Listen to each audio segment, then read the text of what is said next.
Background. Can you hear my music? I can. We who believe in freedom cannot rest until it comes. We who believe in freedom cannot rest. We who believe in freedom cannot rest until it comes. Until the killing of black men, black mothers, sons is as important as the killing of white men, white mothers, sons. We who believe in freedom cannot rest. We who believe in freedom cannot rest until it comes. Not needing to clutch for power, not needing the light just to shine on me. I need to be just one in the number as we stand against tyranny. To me, young people come first. They come first. They have the courage where we fail. If I can just shine a light on as they carry us through the gale. We who believe in freedom cannot rest. We who believe in freedom cannot rest until it comes. I'm a woman who speaks in a voice, and I must be heard. At times I can be quite difficult. I'll bow to no man's word. We who believe in freedom cannot rest. We who believe in freedom cannot rest until it comes. Come on, say, we who believe in freedom cannot rest. We who believe in freedom cannot rest until it comes. We who believe in freedom, we cannot rest. We cannot rest. We who believe in freedom, we cannot rest. We cannot rest. We who believe in freedom, we cannot rest. We cannot rest. We who believe in freedom, we cannot rest. We cannot rest. We who believe in freedom, we cannot rest. We will not rest. We who believe in freedom, we cannot rest. We will not rest. We who believe in freedom, we cannot rest. We will not rest. We who believe in freedom, we cannot rest. We will not rest. We who believe in freedom cannot rest. We who believe in freedom cannot rest until come on, sing now. We who believe in freedom cannot rest. We who believe in freedom cannot rest until it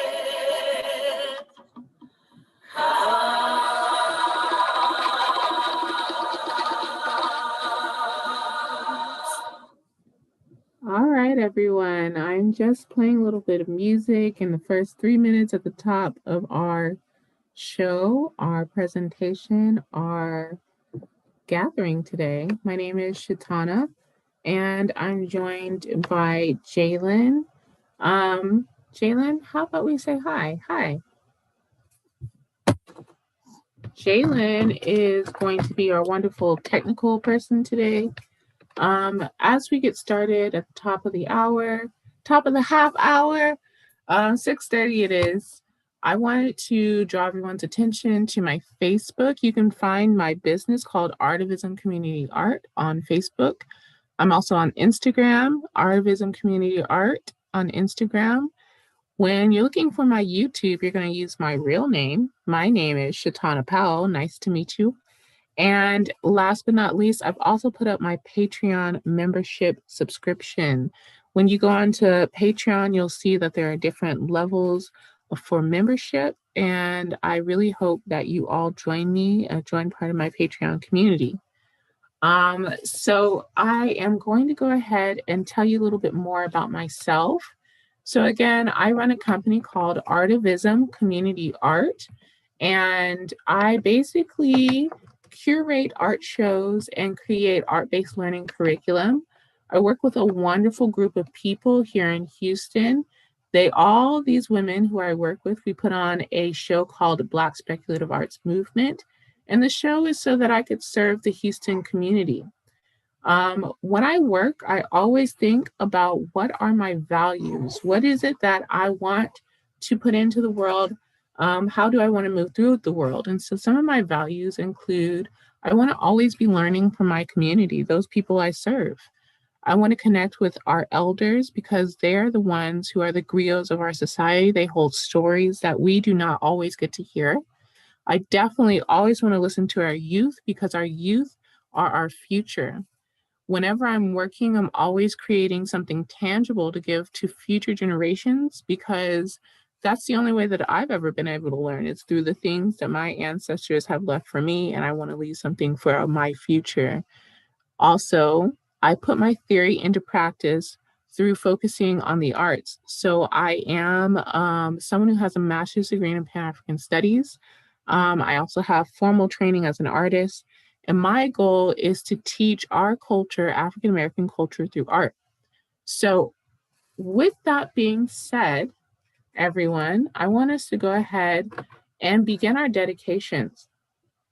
This lesson today is dedicated to Ella Baker. Ella Baker, she is the architect for so many of our movements today. What Adrienne Marie Brown calls emergent theory comes from Ella Baker's work with SNCC. It comes from Ella Baker's work in her later life with Children's Defense Fund. And so in honor of Ella Baker, for whom this lesson is dedicated to, I want us to look at the theme song for our lesson. So I'm going to go ahead and play this, everyone. Please enjoy while we're still waiting for those to walk in the door, log into the virtual room. All right, guys. We who believe in freedom cannot rest. We who believe in freedom cannot rest until it comes. We who believe in freedom cannot rest. We who believe in freedom cannot rest until it comes. Until the killing of black men, black mothers, sons is as important as the killing of white men, white mothers, sons. We who believe in freedom cannot rest. We who believe in freedom cannot rest until it comes. Not needing to clutch for power, not needing the light just to shine on me. I need to be just one in the number as we stand against tyranny. To me, young people come first. They come first. They have the courage where we fail. If I can just shine a light on as they carry us through the gale. We who believe in freedom cannot rest. We who believe in freedom cannot rest until it comes. I'm a woman who speaks in a voice, and I must be heard.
Thank you for joining us for that dedication.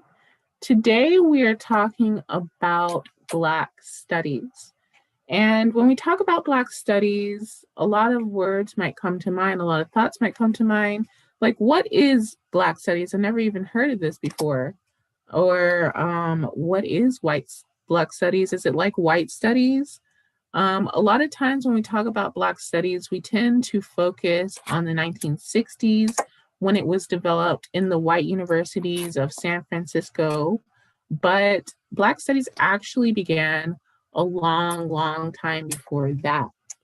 So before we can even really talk about the formal development of Black studies, we have to talk about the informal development of Black studies. And that's really kind of the shape of our story as we get into this history, is that there are the acts of the government, which are formal developments that are, covered by our newsreels, covered by newspapers. And then there's the informal development of Black studies, which happens to be spread throughout American history. So that is the best part of this story. It is like a deep dive into who we are as a nation. And the question I have for this segment is, what is the role of education in our society? And that's something I really want you to think of. And in fact, I'm going to give you a couple of seconds to go into the question and answer. If you have a question, to just kind of jot it down about this information as I speak about it. So what is the role of education in our society? Now, anyone who knows just a bit about American history knows that around the 1800s, there was a civil war. And the Civil War was fought over the rights of Black enslaved human beings and what role will they play in the future of a country called the United States of America, a country that they were brought to without, their consent. They were kidnapped or sold through war games into enslavement. So the first time we actually get an African American person talking about what is the role of education in American society was around the abolitionist era with scholarship from Frederick Douglass, who oftentimes would speak very passionately on the question of who is the Black person? Who is the Black person? Now, during the abolitionist era, early Civil War era, the 1800s, oftentimes white scientists, and this is pseudoscience, not real science, they will make claims like Black people aren't human. Black people are savages. Black people have, been the leftovers of an earlier age of human evolution. This was a sincere academic position. And so Frederick Douglass, a man who was, mostly self-educated, came out and wrote lots of very eloquent speeches, just really addressing who is a Black person. And he had this famous line that would say, what a dog can easily see when a Black person comes home, the dog whines piteously. Frederick Douglass says, what is very clear to a dog must be very clear to a man, that a Black person, a Black human is a man, is a human. So what would be the reason for white scientists in the abolitionist era to go to the very humanity of a Black person? And all that can really be answered by one simple word: money. During enslavement, Black people, they lost their white people completely dehumanized them in order to sell them, in order to sell this idea that it was okay to sell humans for profit and for money. It was okay to tear apart families for profit and for money. And so therefore, Frederick Douglass, one of the first fights was, who is the human? And of course, that was slowly but surely followed up with, who is the Black woman? A famous phrase which goes down in Black history, famous phrases in Black history, was said, "Ain't I a woman too?" Does anyone know who said those words? "Ain't I a woman too?" And those words were really said in order just to highlight the conundrums that come to the very humanity and personhood of a Black person in the United States. This was the first intellectual battle. So from the 18th century, once we got past this idea that Black people were somehow different from every other member of the human race, and we accepted the fact that Black people were in fact human, were in fact deserving of an education, were in fact deserving of a life free from enslavement, we get into the Reconstruction era with intellectuals such as W.E.B. Du Bois. I call this the vanguard of Black intellectuals because this group went to school and they were always the first. They were brilliant. W.E.B. Du Bois lived a long life as a brilliant philosopher who pretty much established so many of our disciplines when it comes to Black studies and sociology. W.E.B. Du Bois, part of this vanguard of intellectuals receiving PhDs, they were the second wave in the fight for Black studies, this informal development. So W.E.B. Du Bois went through and wrote books like The Souls of Black Folks. He did like his PhD research on just like the lives of Black people, just to document the inequalities and the original sin of America, which is what happens to Black people after the Civil War is over. During Reconstruction, this is a period in America where we are rebuilding, and we find that Black people are not being educated. Most Black people often live lives very similar to the lives they live before the end of enslavement. And so this was the second wave. Then we get to this third wave, which comes around the time in 1985 when the law Separate but Equal was created. That law is called Plessy versus Ferguson. A lot of people will quote this speech that was given to the Atlanta Cotton States, in which one of our famous scholars, he said, "We can be like the fingers on a hand, separate but equal." A lot of times when scholars are teaching about this history, though, so much of this history is basically of verses, like who did what, when, and where. So is it that W.E.B. Du Bois wanted us to learn and not to work, and vice versa? The answer is no. So give me 1 second, just 1 second.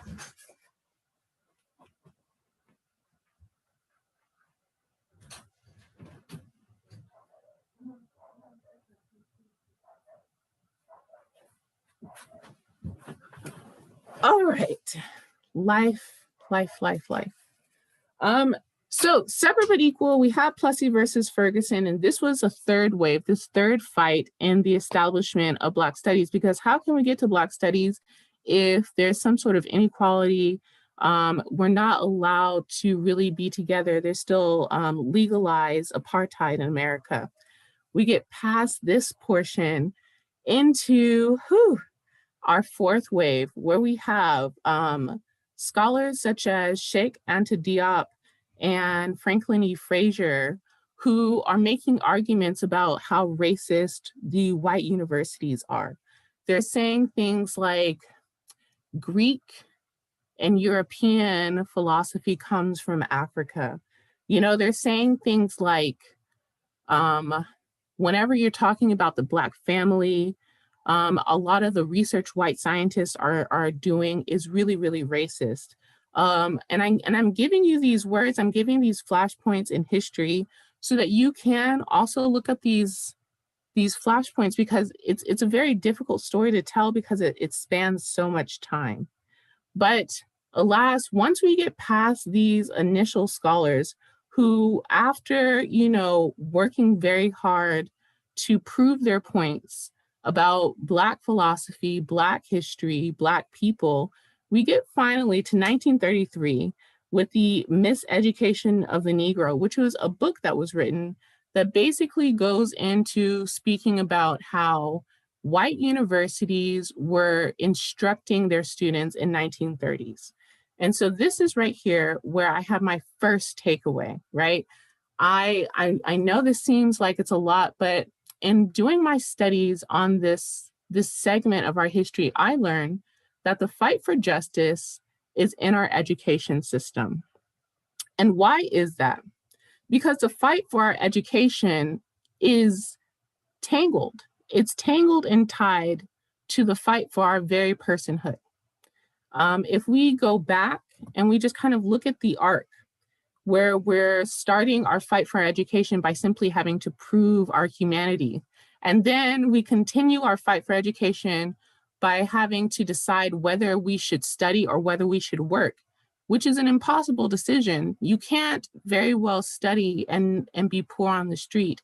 And you know, there's this like saying, what is it to be the smartest person in the world when you have no clothes, no shoes, and no food? You know, like that tier of needs. So the very fight for justice is in our education. And so that's one thing I really want us to think about when we're talking about this first wave. Whew. So next thing I want us to think about is this idea that when we're getting into this conversation where we're starting talking about integration for schools, we're integrating schools, you know, we know that Plessy versus Ferguson is not good. And there's been many scholars who are just trying to really figure out, like, how can we get rid of that? I want us to listen to this little clip by Malcolm Gladwell. Suspended. A group of social scientists recently went over the records of 100,000 Black students in North Carolina over a 5-year period. They found that having even one Black teacher between the 3rd and 5th grade reduced the chance that an African-American boy would later drop out of high school. By how much? By 39%. One Black teacher. Now, does this mean that white teachers are diabolical racists trying to hold down Black students? No.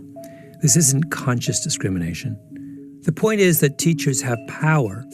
They're gatekeepers. They control the classroom. They decide who gets recommended for prizes like gifted programs and who doesn't. They decide who stays and who gets suspended. By directing their attention to a child, a teacher can inspire. By ignoring another or sending him more often to the principal's office, teachers can discourage. Listen to Leola Brown again about why she liked her elementary school, Monroe, so much. Oh, I loved it. Oh, I loved it. The teachers were fantastic. We got a fantastic education there. It wasn't, as I say, this case wasn't based on that, because we had fantastic teachers and we learned a lot. And they were good to us, more like an extended family, like mothers and so forth, because they took an interest in you, you know. They took an interest in you. That's what all the research on Blacks and whites and gifted programs comes down to. You need to have someone who takes an interest in you if you want education to work and be fair. They made one serious mistake, which I will have to hold them responsible for. I came across another archive of interviews from the Brown era, Duke University's Behind the Veil Oral History Project. The interview you're hearing is from Richmond, Virginia. It's with an African-American teacher named Celestine Porter. And she says that once you grant this idea that a teacher is a gatekeeper and that a child needs someone to take an interest in them, then that means integration should have been pursued very differently. They made students do the integration. They should have had teachers first. And they didn't do that.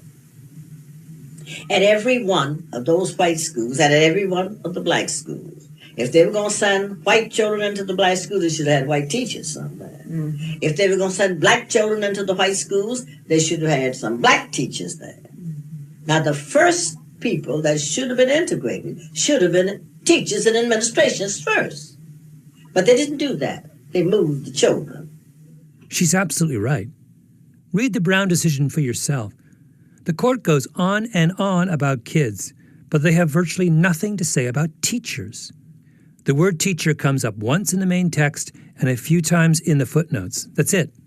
How on earth can you undertake the greatest transformation of public education in American history and barely mention teachers? Young people did not know business being moved first to have borne the brunt of the segregation process. And it did something to the youngsters. It did something to them. It made them hate. It gave them a sense of nobody's here for me. And most of the students that had moved from the black schools into the white situation, we as teachers had been there to nurture them, to help them along, to recognize their difficulties, to work with them. When they moved into the white situation, teachers didn't know. They didn't know the teachers. The teachers were afraid of them. The Brown decision was all about children. The signature memories of the Brown era are all about black children being escorted into previously all-white schools. We should have been talking about teachers. Hi there. So, one question I have from my audience is, why is it that our children were integrated into white schools, but not our black teachers? What is a possible reasoning for that? Or to put it another way, why is it that when we're talking about integration, the conversation of assimilation is so closely linked? In recent days, there's been a lot of conversation about education, and really and truly, I honestly believe, in the same vein as a lot of scholars, that when we're talking about integrating in America, integrating our school systems, that whole process has largely failed. It's largely failed. And it started with the very beginning in the way in which the process was undertaken. And at the end of the day, Black children and Black families bore the brunt of desegregation with very, very few wins. And so that leads me into my second timeline of events, where I'm asking myself, what was the strategy of activist intellectuals in creating this institution called Black Studies? Like, we know why it was needed, because in the previous timeline of events, we understand that the academy itself is racist. The academy itself, as Carter G. Woodson expressed in his book, The Miseducation of the Negro, oftentimes taught Black students to hate themselves, taught white students to despise Black students. So now we're just now getting into this section that everyone's probably really familiar with, which starts with the lawyer called Thurgood Marshall. So Thurgood Marshall in 1935, he had a legal strategy to end segregation. You see, the problem with segregation, the separate but equal law, the Plessy versus Ferguson law, is that everything had to be equal. So Thurgood Marshall started making arguments such as this. If a Black man wanted to go to a law school and his local college didn't have an entire law school for Black people, Thurgood Marshall would say that violates the law. We're talking about separate but equal. We need to have equal facilities for all of the Black students who would like to go to school. As you can tell, this is just simply going to make the whole process of segregation just super, super expensive for the state. A lot of colleges, in order to head off these arguments, actually did end up building facilities separate for Black versus white. But at the end of the day, again, this was just really expensive. And it was so very simple for Thurgood Marshall to poke holes into Plessy versus Ferguson until 1954 with the Brown versus Board of Education. Now, we just heard Malcolm Gladwell talk a little bit about the Brown versus Board of Education. When this whole entire law was enacted, they took all of the Black students out of their Black schools and put them into hostile white schools where teachers didn't know what to do or how to function, deal, or enculturate Black people just because they hadn't been trained, just because really, we were just getting out of apartheid. And all the Black teachers who had been preparing Black students up until this point, they all lost their jobs. If you go in and listen to that Malcolm Gladwell episode, which I will provide at the end, a link to it on Spotify, he goes in to really discuss exactly the atrocity that happened with Black teachers in 1954 losing their jobs. So how did we go from 1954 Brown versus Board of Education, this, desegregating of the school system, into the 1960 culture of activism? Because organizations like SNCC and the Black Student Union, these organizations, they came together really quickly, like so very fast, like almost like 6 years after they were allowed to integrate into white colleges. Many Black students already had fully functioning organizations. So how did this happen?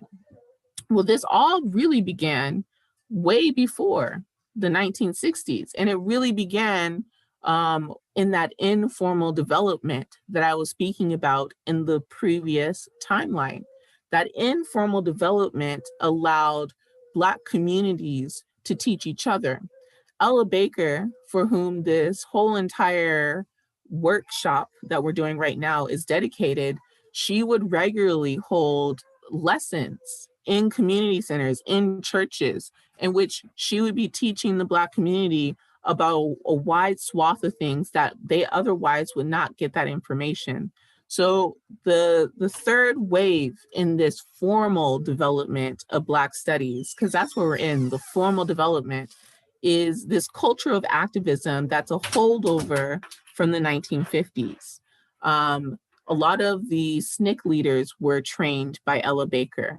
A lot of the SNCC leaders oftentimes would do things like teach-ins so that they could teach the works of W.E.B. Du Bois and Franklin E. Frazier and Thurgood Marshall, so that everyone could learn this information that was so vital for their survival in the 1960s.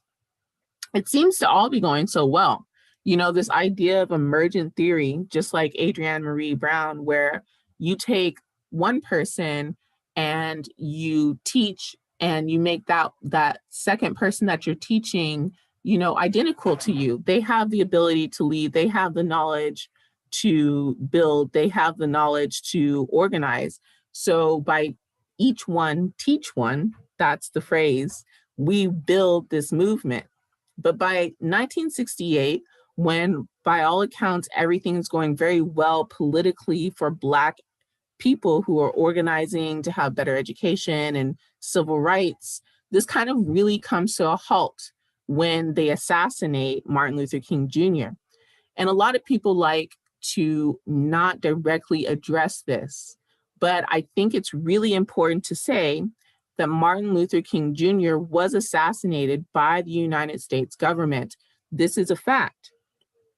So when the government assassinated Martin Luther King, they were attempting to destabilize this really secure culture of activism that goes all the way back to our abolition period, that goes all the way back to 1935 with Thurgood Marshall. It goes all the way back throughout Black history. So the idea with any destabilization tactic by any government is if you kill the king, then all of the people beneath him will scatter. And that is exactly the opposite of what happened. The unintended, the unintended consequence of the assassination of Martin Luther King was the student protests and all the movements that eventually led to the establishment of Black studies. And again, this is why this story is very amazing. So in 1968, Martin Luther King is assassinated. And shortly after, just like 5 months later, the very first Black Studies degree is established at San Francisco State University or San Francisco State College. And it was enacted from a group of students who were doing this program called the Experimental College. The Experimental College was simply a testing room where all of the students in San Francisco State would get together and they would teach this information that was developed with W.E.B. Du Bois in all of those earlier years. They would teach this information because their universities were not teaching them. And this would lead to the eventual establishment of the first Black Studies degree. So what is my second takeaway, right? Because we're getting into like our last section here. My second takeaway is that knowledge itself is segregated. Even today, when you go to the university, unless you are taking ethnic studies classes, such as Mexican American studies classes, African American studies classes, Asian American studies classes, you more than likely have not been introduced to this knowledge in a way that would be helpful, number one, because you would really need to know this knowledge in order to understand America in a lot of different ways. But number two, you would never even encounter this knowledge that has shaped our history. So that's just a fact that knowledge itself is segregated. And as we move into our next timeline, we learn exactly how segregated it is. So this third timeline, obviously much shorter than the first two.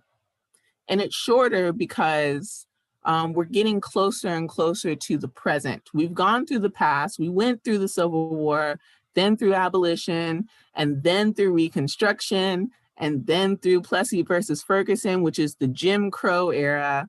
Then we came from the Jim Crow era into integrationism with desegregation. And then Martin Luther King was murdered. You see how this time is just kind of continuing. And so now we're in 1969. In 1969, Nathan Hare was the first appointed head of a Black Studies department. So this is the very first Black Studies department that is in San Francisco State. And he creates this document that basically says, what is Black Studies? You know, what is my vision of Black Studies?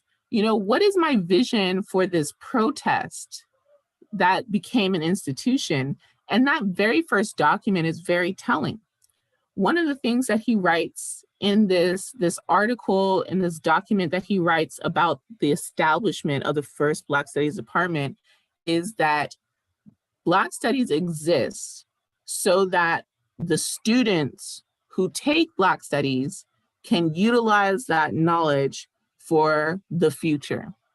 Nathan Hare, along with all of the original scholars who established Black Studies, understood very, very intimately how the information of our ancestors is what helps us build upon our progression, our movements today. So Nathan Hare said, we're going to create this establishment around teaching our children the knowledge that we have, the knowledge that our ancestors have prepared for us so that they might fight against white supremacy and racism that they will inevitably encounter. So that's what Black Studies is. So what happened after this protest that became an establishment? What happened to it? Well, in the 1980s, with the establishment of Afrocentricity, this idea that knowledge is segregated really became a philosophical standpoint. And that philosophical standpoint, again, is called Afrocentricity. And at the very center of Afrocentricity is this conversation about, like, what is the very nature of knowledge? What is the epistemology? Like, what are the books that we are reading that we are calling knowledge, right? Why do we read Huckleberry Finn, but we're not required to read Phyllis Wheatley in school, right? Why is it that we're learning so much about Greece, but we're not learning about the ancient civilization of Kush or the ancient civilizations of Africa? You know, Why is it that we focus on the books that we focus on in our education in America? That's what epistemology is. And that's at the center of Afrocentricity.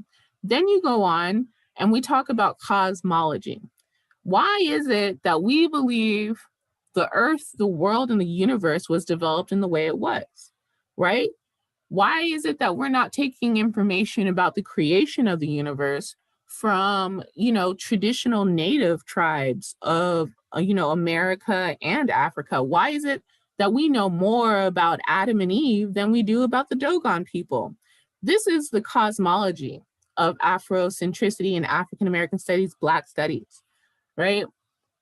We get into these really philosophical questions because, again, through the last series of timeline, right? The last series of protests, the students who were organizing SNCC, the students who created Black Studies, they came to a point to where they realized that there was things that they had questions that they were not getting their answers. They wanted to know about the existential knowledge of Black people. They wanted to know things that we just simply didn't know. So during the 1980s, Black Studies undertook the hard work of doing the work, of doing the research, which is preparing us for where we are today, right? We couldn't have these conversations about being anti-racist, or we couldn't have these conversations that are very, very deep and intellectual at its heart without the work of these scholars, right? In the 1980s, all of these scholars went to work to write deep and meaningful scholarship that allows us to understand white supremacy and racism in America as it exists today. And that's all thanks to those first Black Studies students. So that's what happened in the 1980s. But what's going on now, right? And that's where we get to our last point on our timeline. So anyone can obviously see that there is a big problem. There's a big problem. If you have an establishment inside of a white university that questions the very foundations of its knowledge and is doing so successfully, you start finding that the Black Studies departments, which were very widespread in 1969 when Nathan Hare first came on the scene, right? You see that these Black Studies departments go into a decade or two or three of defunding. They're not getting the money that they need. They're not getting the funding, the money, the students, the interest, because after some time, this question of integration versus nationalism really becomes center. America becomes afraid of nationalist sentiment, which I think is very well articulated in a lot of conversations that come after. And this is what I'm saying now. So my takeaway number 3 is that now, today, Black Studies, in my opinion, is in another period of informal development. Informal because many times when we get to the college level, we are not able to even afford that education. And so what we end up doing, people, humans in general, when they go to college, they try to focus on the thing that's going to make them the most money. And up to this point, a lot of people would have to make a very hard case for why study Black Studies, which meant that those people who really wanted to know about themselves, wanted to know about this information that wasn't being given to them, they had to take it into their own hands. They had to go back to the Frederick Douglass way of learning, which is an informal way of doing research, informal way of teaching, right? They did like Ella Baker did before, SNCC was even in the picture. She was holding community workshops to teach information that was necessary for Black people's survival.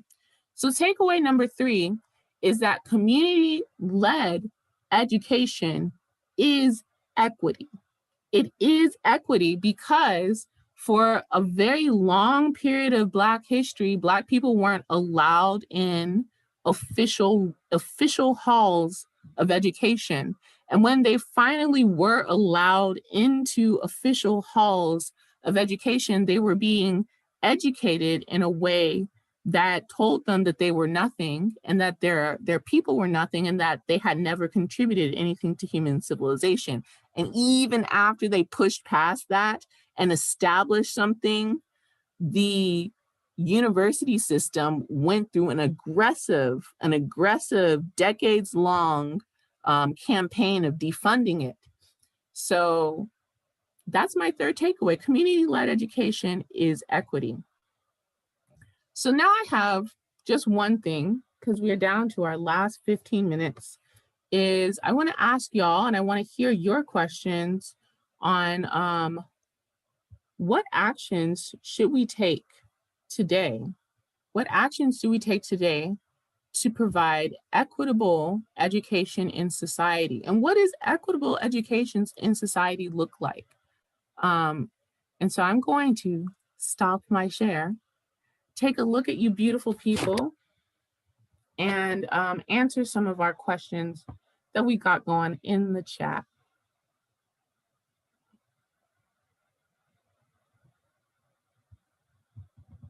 Does anyone have any questions?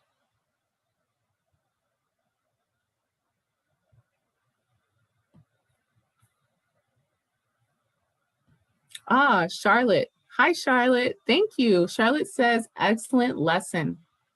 Our first question is, what is the next step of Black Studies development? And I really appreciate that question, Jalen. So from my opinion, I do not see any formal education system being radically different from what it is today. Mostly because whenever you become an institution, the idea is about survival.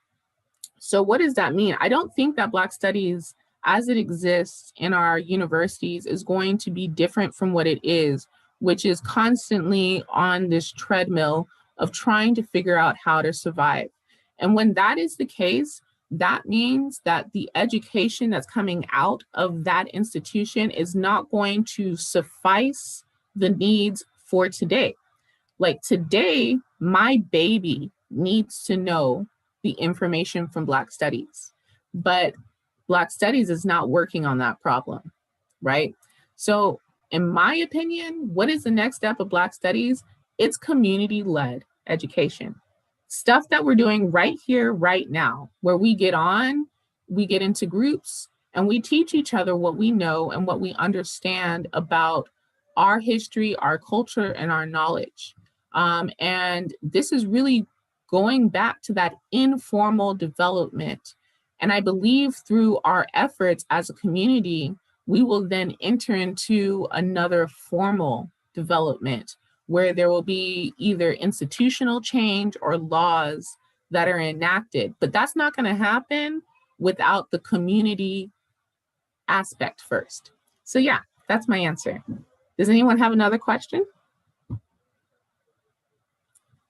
Question, if that is the next step, where does that leave our current Black Studies departments in higher education? So I think that currently the way that Black Studies exists in higher education, I don't think it should change, in my opinion. And I know I just said all these things, right?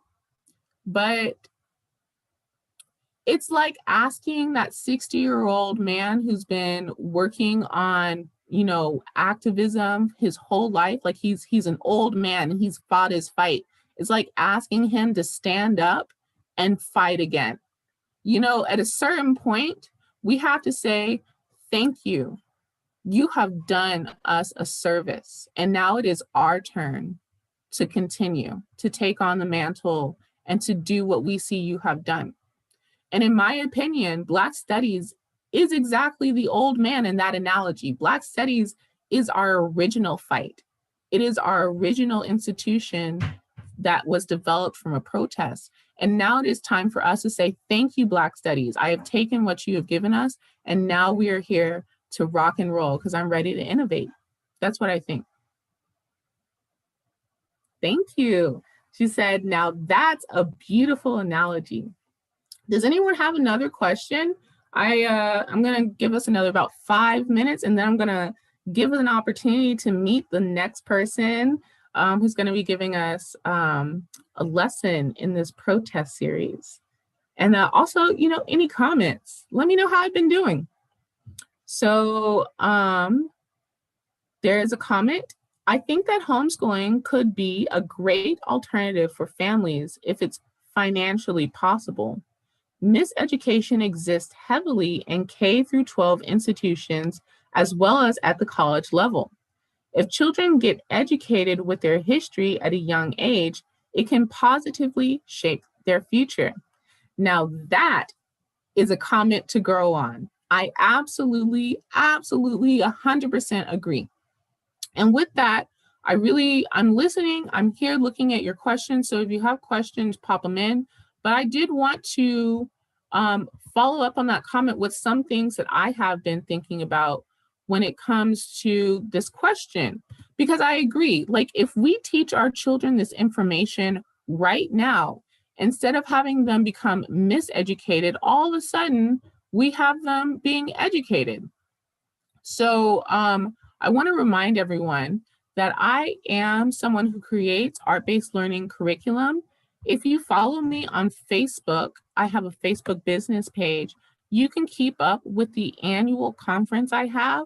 It's a conference about art education, and it's for the family.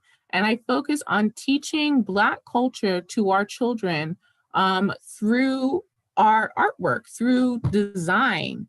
And this is something that I believe helps with this question of how can we make sure that we're teaching our community about ourselves, teaching our community and not leaving it up to Black studies.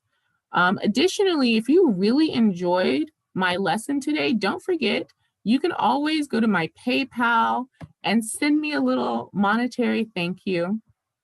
But I did say I was going to show you what I've developed. So I wanted to take you really quickly to my website. So when you go on artivismcommunityart.com, you'll notice up here, we have this area that says engage. And I am creating online courses, and I also have a Patreon subscription. And when you go to this Patreon subscription, you sign up and you'll get a monthly box.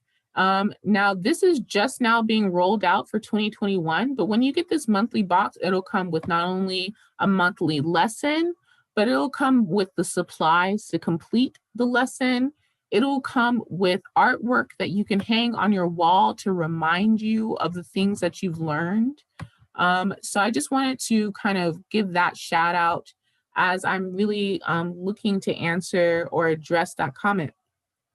So, homeschool.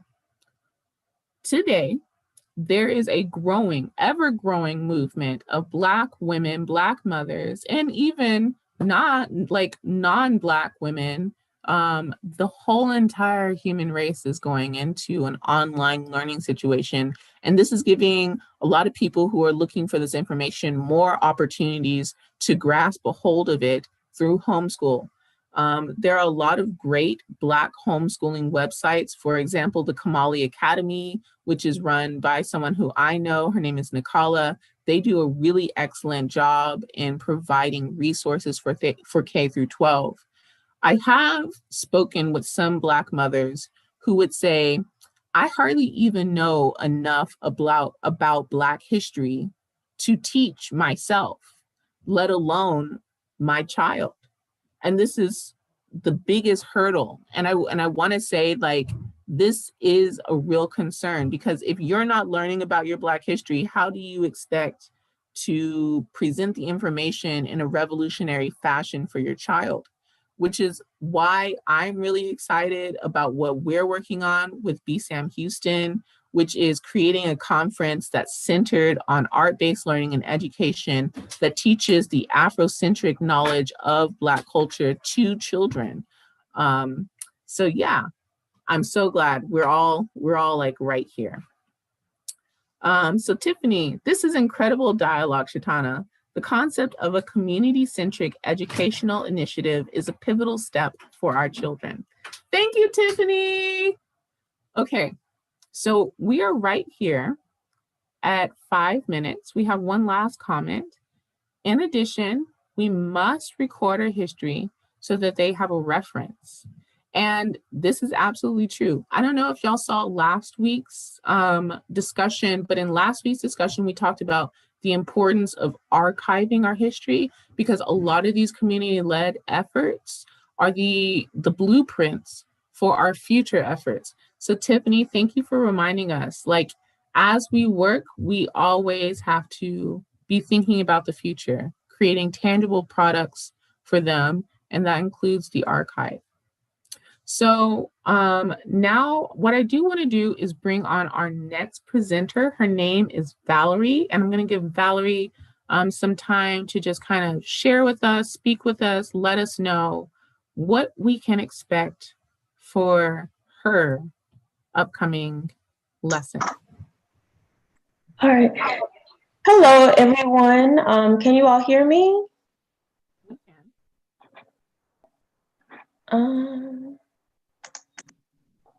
Let's see. Can you all hear me? I can hear you. Okay, there we go. Hello, my name is Valerie Wade, and I'm really excited to be participating in next week's lesson. I will be talking about Black women's activism, tactics they use to participate in the movement, and some of the things that they have left behind for us in the archive. Yeah, like I said, I'm really excited about that. I have a small business here in Houston, Texas. It's called Linfield Historical Consulting, and I help people with all kinds of history-related projects. And I'm just really honored. It's going to be difficult, I think, to follow these amazing lessons that we've been having. So I'm hoping that I can contribute well enough and give you all some really fun and informative stuff to think about. So yes, thank you, Shatana. This was amazing this evening. Yay! I'm really glad that y'all have enjoyed this. So I'm going to say that we have come to the end of our time. To close us out, I'm going to play Ella Baker's song again. It's called Ella's Song. And so I hope you enjoyed jamming to this song, as it is the theme song of our lesson today. And I'm really looking forward to Valerie's lesson. All right, guys, let's jam. And I look forward to seeing y'all next week. Ba, ba, ba. Here we are. Oh my goodness. I hate it when this happens.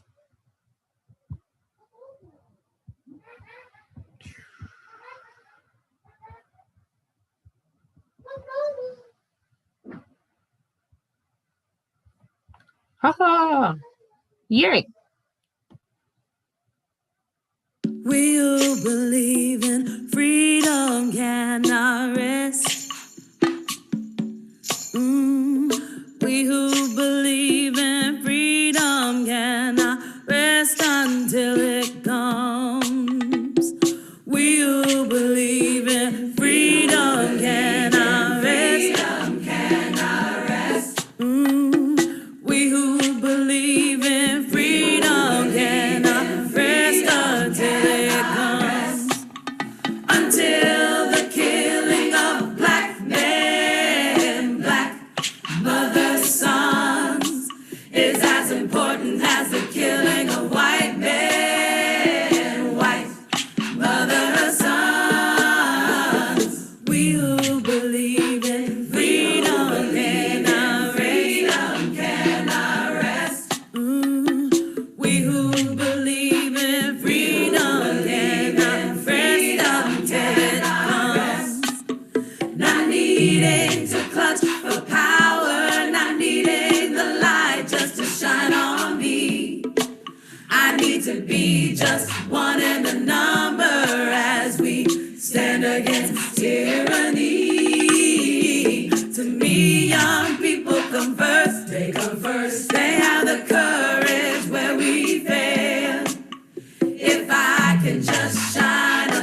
Ashe, Asheo.